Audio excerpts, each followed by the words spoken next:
They're going to know we filmed this on the same day because we're wearing the same shirts. Should we do it shirtless?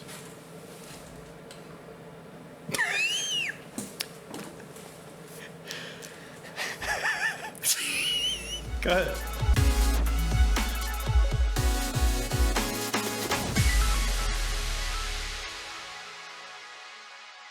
Welcome back, everybody, to another episode of Concerning Gaming. I'm Cade. I'm Daniel. And we are going to wrap up our top 10 here in this video, let you know our top 5 favorite games. Without further ado, my number 5 is a little bit of a party game. It is Dixit. What? Dixit? This, really? It's a simpler game, but it's one I really enjoy playing with our group of friends. So in this game, you've got to play out a bunch of uniquely drawn cards, I would say. Yeah. And the goal is to get some people to guess the card you're thinking about with like a code word, correct? And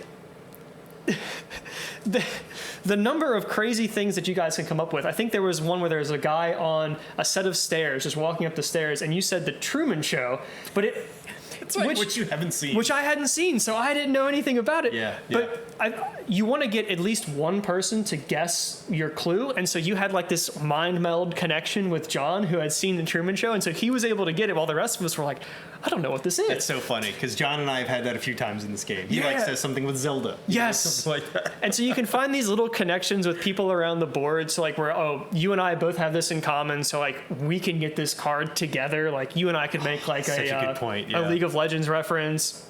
And you make little connections with the group of friends that are around you. And I find that very enjoyable. I didn't even think about that. If you played this game a lot with certain groups, it kind of just uncovers maybe things that you maybe took for granted in your friendships. Yeah. Like things that y'all bond over or things that y'all have in common that you don't realize are unique to, like, let's say you and I with League of Legends. That's an obvious one. But, something that may be unique to you and I's friendship that no one else at the table understands or shares. And you're like, wow, that's special. Good pick. I was thinking, right? It's got a little bit more fun, little social interaction depth to it than you might think at first, because it is a very simple game, like up front. Yeah, I was thinking. So I don't really have any party games on my list, just kind of as an FYI, just because I wanted the list to be more in depth. I don't know. For some reason, my enjoyment's probably up there. Yeah, but I thought that you were going to put a party game on your list. And if you're telling me that this is the only one that's on your list, it is. I thought, and maybe it's not necessarily a party game, but it kind of plays in that same space of we have, let's say 5 people who want to play something. I thought you really would have liked The Crew. Oh, no. No, you don't like The Crew? I had that wrong? I like it, but it gets old for me after like 20 minutes, 30 minutes. I don't mind playing it for a little while, but sometimes we end up playing that one for like over an hour, and I'm just like ready to move on. Yeah, it sucks. Like with most times when we play out these smaller games, we do it at the end of the night when people are kind of checked out mentally. Yeah. Like you were talking about with Cryptid in the last episode. By that point, I don't want to play something like that. Like I'm ready to go to sleep. It's been a long night. That's a good pick, though. That's right. And the art on this one is spectacular. It's almost like this kind of like trippy, crazy looking, dreamlike Alice in Wonderland. Alice, perfect. Yes. Yeah. It's a good example. One. Latin memes. He said? Yeah, sweet. Look at that. We still got it. Mr. Bidell, father. We've done this bit already. My number 5. Let's see. What's your number 5, Dan? My number 5 is... I'm hoping to get one right. Ooh, a tall boy. Ooh. My number 5 is Concordia. A great game. This game, for some reason, just, speaks to me. Every time I play this game, and it's falling apart. So let me put it this way. So this game is...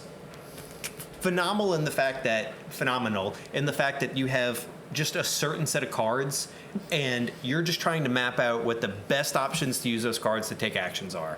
I love the fact that you play all of the cards down, then play one to pick it up. And if you somehow found a way to play as many of the cards as you can, you get like a bonus money for it. Yep. And what I like in a lot of games, it's not on my list, but like Hansa Teutonica, for example, I like when everyone is playing on a shared map. Playing on a shared map to me just makes it feel like it's something that we're all playing together, even if it's competitive. And in this game, everybody fighting over resources, or if I get somewhere first and build something there, then it costs you more. So we're kind of fighting over this territory, but it's not us battling. No. Oh. Yeah, I was going to add on to your point, I was I enjoy this game a lot. It made my honorable mentions list, and it almost Okay. made it up on the list. I do like the fact that you can accomplish your goals. You know, you can always get, and down it goes. We'll let it fall. You can accomplish your goals in this game, whether or not you want to go get, some brick or some wine, or go for the cloth, the big 5 cost cloth. 7? Might be 7. And you can just make your own little path around the world. Yeah. It's And nice. then the cards that you draft from the little marketplace throughout the game modify the score that you get. So you're trying to find cards that play into the strategy that you have, and I may not want you to get it. So kind of like in a game we recently just played Through the Ages, I might want to get it while it's still really expensive and it costs a lot of cloth. Something about this game, I like the resource management. The only downside is that I personally take way too long with my turns, and I know it puts everyone through misery. I'm sorry, okay? I think maybe why this one isn't higher on my list and why it's so high on yours. I'm looking at the inside of the box where we write our victory points down. Oh, gosh. And there's a guy who's up there winning some games, and there's a guy who's really low in the rankings. for Who's this really game. low? I'm coming in last nearly every game. Yeah, I think you said for some, like, I this one get on doesn't- the struggle bus for this. Yeah, this one doesn't click for you. No, it does not. And while games like Scythe occasionally don't click for me, I still like coming back to it. It's like it's a game that every time I play it, I feel like I'll get a little bit better at, but it's not a chore. Like, I'm learning through a good experience and not learning through, like, head down, focusing on what's the most efficient thing to do. Yeah, this one's really fun for me. That's a good game. Daniel, what you got? I didn't expect that one to be on your list. Ha! Got you. My number 4 is a tiny game. That is a tiny game. This is Architects of the West Kingdom. I've said it already. There's probably a going theme here. I need to play more games. This one is worker placement, but this one does something really interesting with worker placement that I don't know if any of the other games in I think it's Garfield.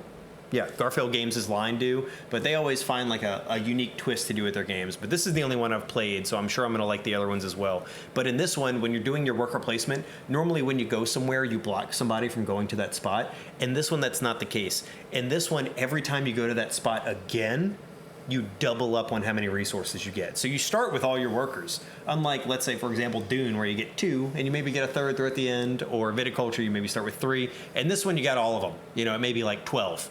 And every time you put them on the map, one person goes out and gets you 1 wood. They chop it down and get you 1 wood. Then you put a second one there, that gives you 2 wood. If you put 3, it gets you 3 wood. So I just love the fact that after you start putting all these workers out on the board, they're hauling all this material back to your spot. And it's got this just interesting thing of everyone's contributing to building the cathedral, which ends the game, and you're playing just specific cards in front of you, which are essentially like villagers that help you do actions better. So now every worker that I send to go get wood gets me an extra wood. So you can really tailor your strategy around this game. And I feel like there's just so many spots to go to, so many different strategies to do, that this is one that I just keep coming back to because I always feel like I'm learning something else every time I play it. Well, I'm going to have to play this one with you because I definitely enjoy a lot of the worker placement games we play, and it sounds like it would be right up my alley. So since you love it so much, we're definitely going to play it some We are more. going to play this one. And it goes up to 6. Oh, wow. 6 people. How long does this one typically take? Does it keep going? It gives it on here. It probably plays, this says 60 to 80 minutes. And so the cool thing about this one is, on your turn, all you're doing is putting your 1 worker.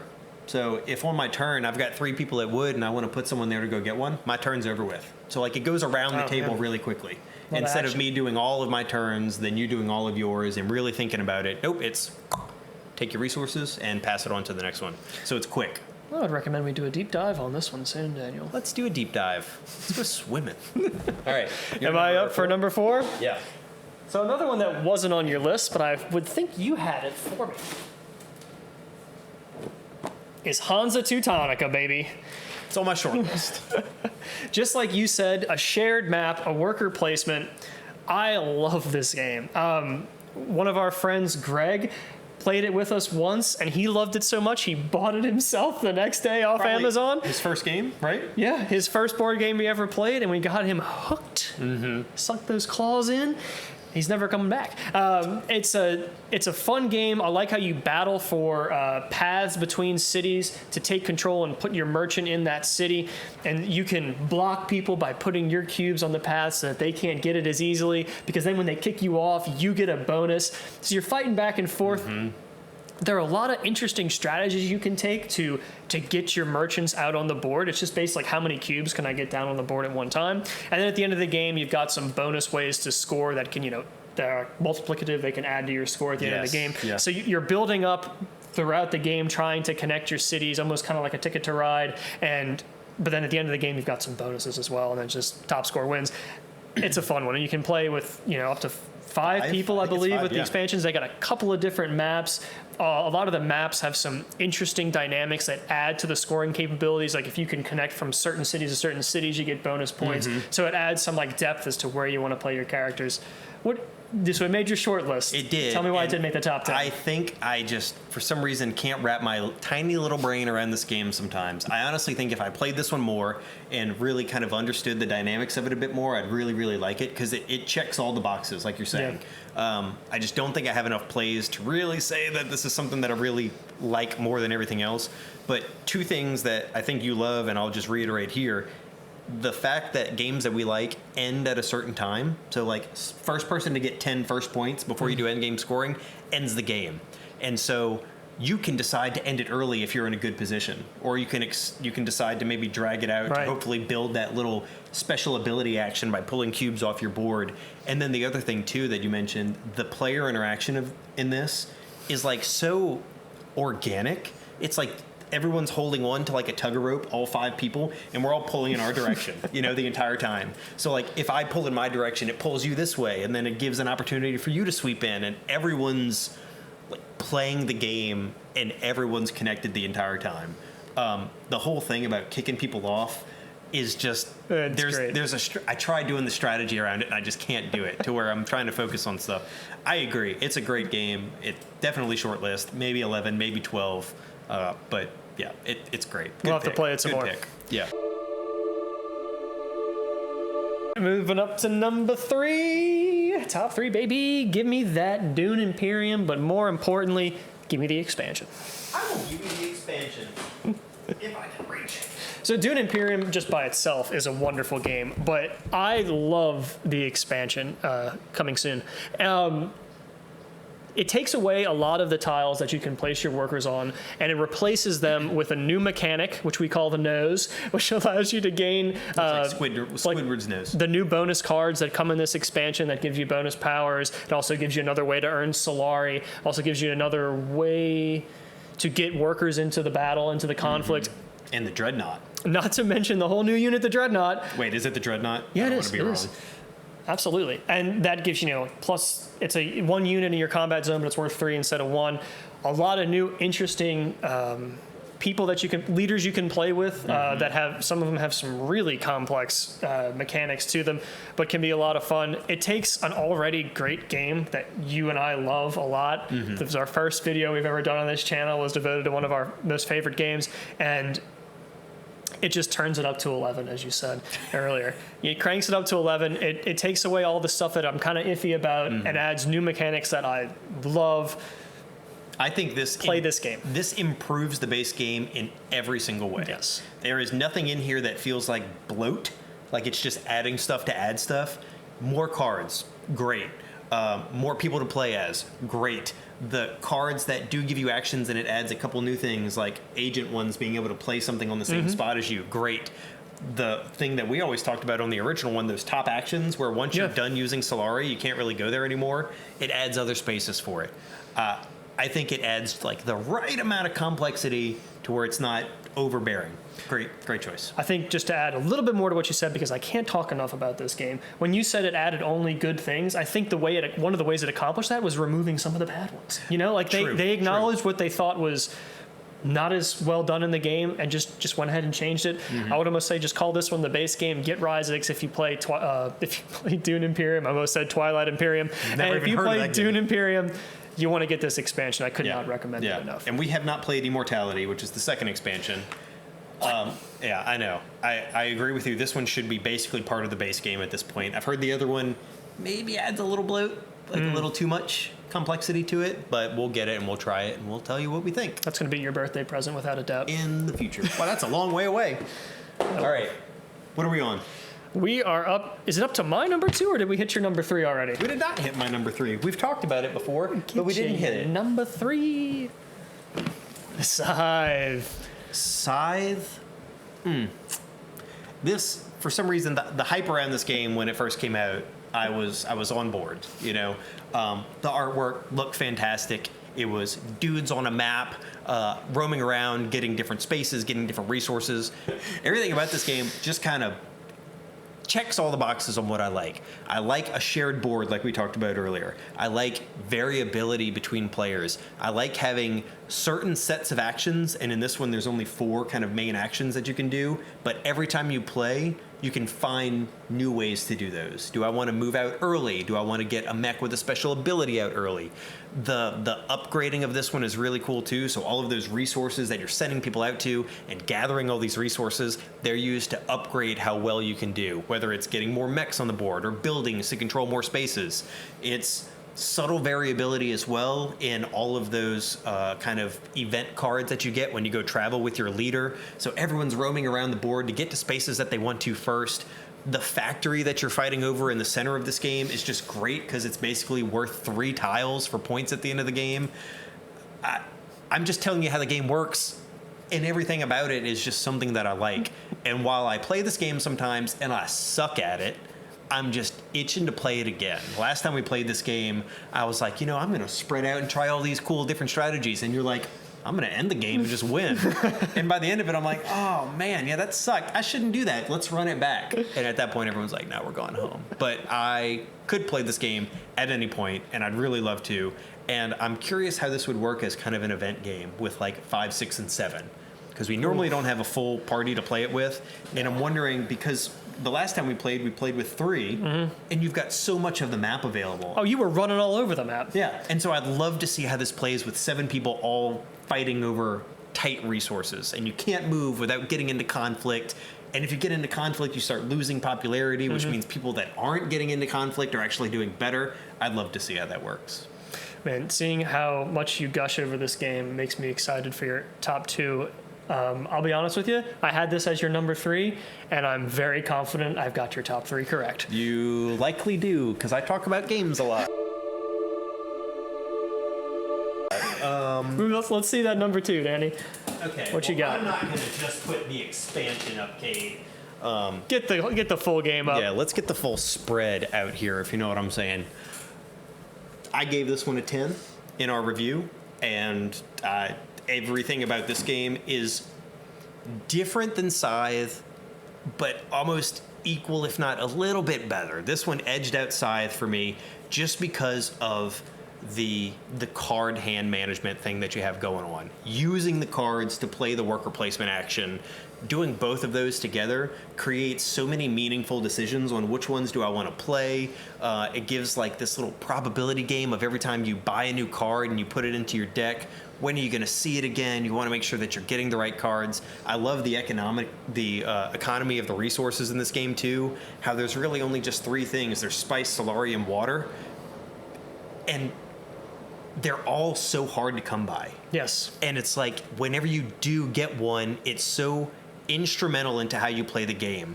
One thing that you and I both love when we talked about our review of this one is get to 10 points. That's all you need to do.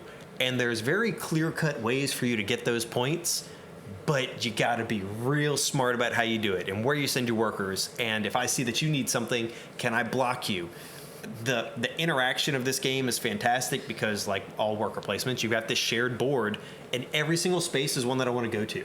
Yeah. Like, they all give you great stuff. Especially with the expansion. It got rid of some of the ones that I didn't want to. So I've got 3 places to go, and I'm like, I want to go everywhere. How do I choose? And it's an agonizing decision, but I find so much joy in trying something different every single time. And the one thing that I talked about that originally I hated was how little cards that you see come out into the card row. I love that I only see a few every game. And so it's like, I can't just buy everything, and this game lasts several hours, and I'm building up this cool deck. I've got to be really particular about which ones I'm putting in. Oh, I love this game. To add one little thing to your love of this game, I really appreciate that the game the end of game phase begins when someone hits 10 points, but that doesn't mean that someone can't score more than 10 Yeah. who was maybe down in the 9-8-7 category. So even though you've ended the game and you think you're going to win, there's always that possibility, and it seems almost guaranteed that you're really sweating it, whether or not that person you're playing against or people you're playing against are going to all of a sudden score 3 points. They might have a secret objective in their Those hand. intrigue cards. They might have, they might have picked up. They might have picked up some Spice Must Flow cards, which just give you a point so you don't exactly know where they're standing. They lay them all out at the end, and they get 2 more, and you just beat them by 1. Oh, good game. it's a Good. fabulous game. Yeah, it's a great game. And everyone online seems to agree. I think this one has pretty much universal praise, across the board. But yeah, it's really good. That's great. We're going to have to get that second expansion for sure, buddy. So we're on your number 2? We're on my number 2. Okay, let's go. Number 2. What you got? I need it from your side of the Oh. board. It is Res Arcana. I still have it, or did I give it to you? You gave it to me. I did give it to you. That's what I thought. Production on point. So I made this ranking list in mind that these are the games that I am itching to play. We reviewed this game recently, and it was all I wanted to do all the time was just play this game with Daniel. As he mentioned in his, I think this was your number, was it number 8? Was it number 8? This was number 8. Good. Jeez, you pay attention. He mentioned that it's a simple game. It's got a few components. There aren't a lot of cards that go into it, but there is so much depth and so much strategy that can be found in just those cards. Even if you're getting the same cards, if you just exchange one card out of your hand from game to game, you've got a whole different game. You've got to pick a whole different place of power. You got to have a whole new strategy to come up with to try to win. And what I love about this game is you play to 10, just like kind of in Dune, and the round that triggers the end of round, but someone still has a chance to surpass you. Yeah. But it doesn't matter how powerful your engine is, because it is a little bit of an engine builder. It doesn't matter how powerful your engine is, as long as it can sputter you over the finish line to get to 10. Yeah. I remember a game we played, in your last round, you got like 5 or 6 points in one round, and you were for sure going to get 5 to 6 the next round for like a total of 14 or something probably. I made it to 10, just like squeaked out my way to 10. I might have gotten 1 more point the next round if I could have mustered it, but that was all I needed. And that gave me a satisfactory feeling as a gamer, and of course made me want to play it again. But you had some interesting strategies that I haven't had a chance to try yet, which is like with the dragons and using them as like attack cards to damage me. There's more to it that I haven't played, and we've played this one like probably close to 10 times, even on BGA. It's got an option to play it on BGA, which is nice, and so it makes all the mechanics a lot easier. Which isn't even necessary for this. It's not fiddly, It's all you're doing is grabbing resources and playing cards. Could talk about this game all day. All the mages that you start with are unique. They've got an interesting power. They all seem to have power as well. Like, I didn't see any cards that I thought, man, that's super weak. I just need to trash that. Right. But even if you did, discarding can be very powerful, because that's how you so powerful. Because that's how you grab more resources, and you get whatever resources you need.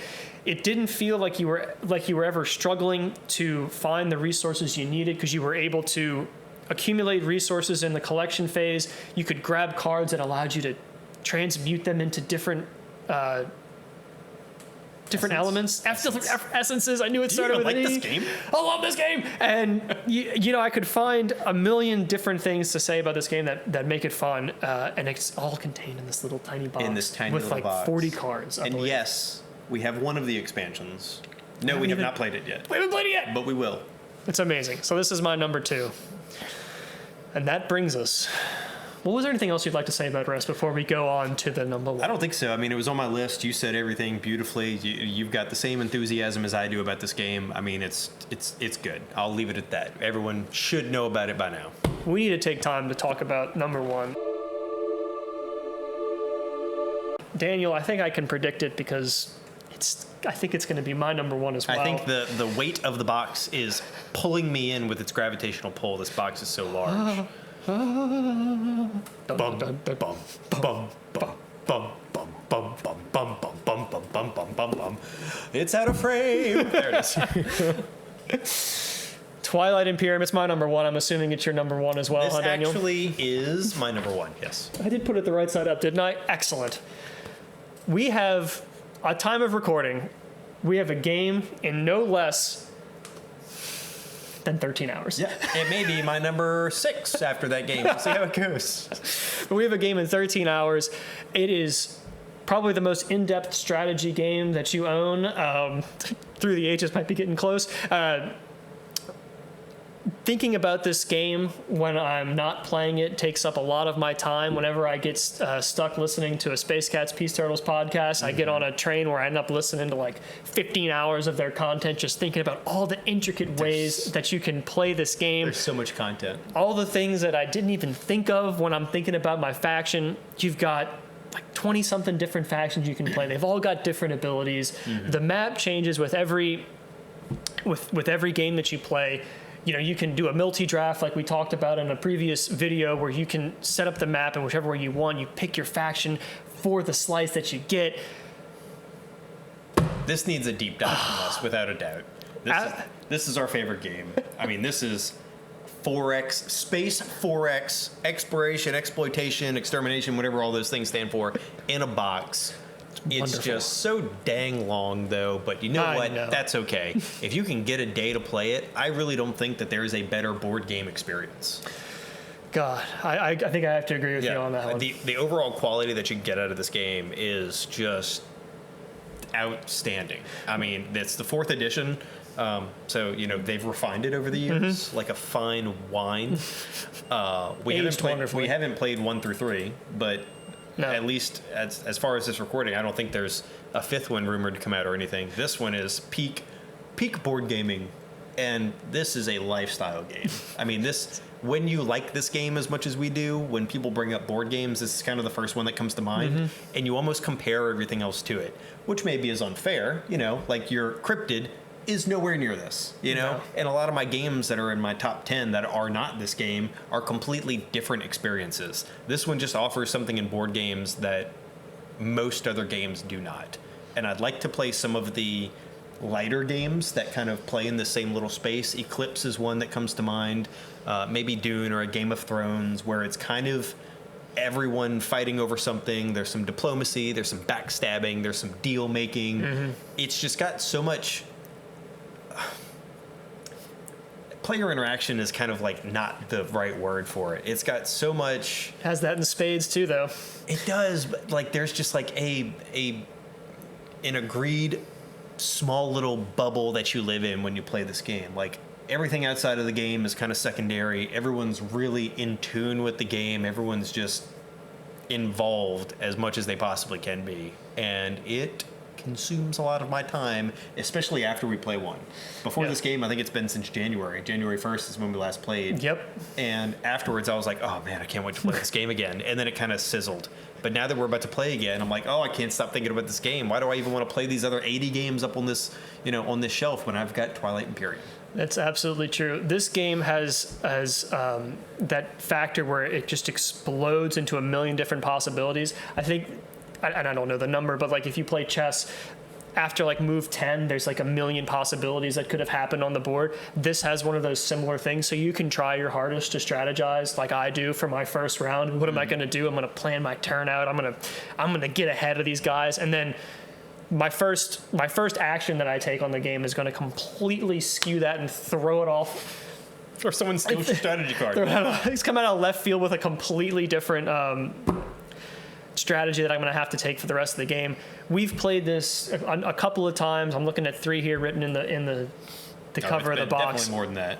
In person, maybe 5, 6, something like that. We need to play it more. We've played games where we played to 14. Usually you play to 10. We played to 14, which took upwards of 10 hours, close to 12 hours. We played a game to 10. We tried to not take as long, so we played to 10, and then we got a law that came into place where you couldn't pick your own strategy cards, and so no one could really have a way to solidify their victory.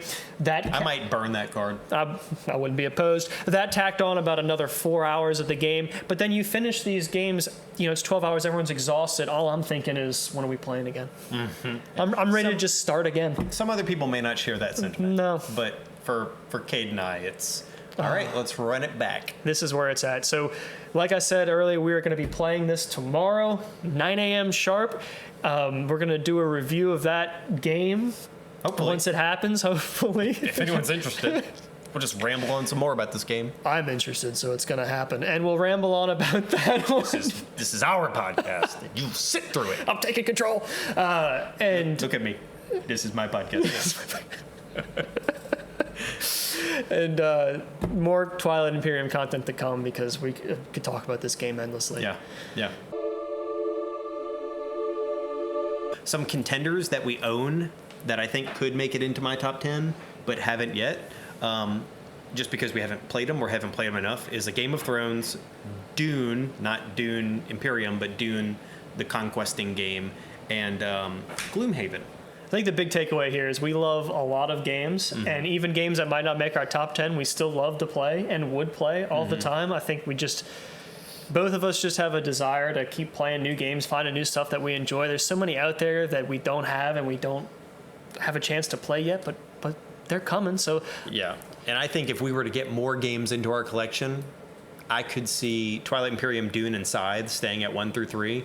I could see new games and just games that people recommended to us over the years that could push all the other ones out, depending on how good they are. I mean, I think that there's opportunity for other games to make the top 10 just because there's so many. I would be excited for that to happen so I can put some better games in my top 10. Yeah. Let us know what they are, guys. Thank you for watching. We appreciate it. Give us a like, give us a subscribe. Follow us at Concerning Gaming on YouTube, on TikTok, on Twitter, on Instagram. Thanks for watching. Bye. Bye.